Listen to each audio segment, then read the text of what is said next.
Okay, so this is the second video in the axe build. I forgot to film me clamping stuff around the axe handle and spraying the foam and the original cutting down of it. But this video goes over me doing the detailing of the foam, the painting, and detailing on the axe handle. Soon I will be posting a video of me putting rubber caulking over the foam axe head to make it more durable, and the paint job. So, thumbs up, subscribe, and share. Also, comment if there's anything that you want me to build.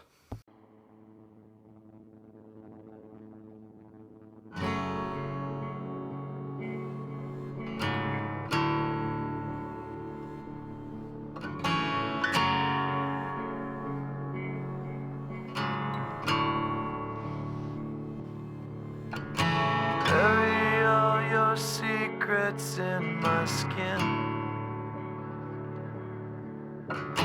Come away with the innocence and leave me with my sins.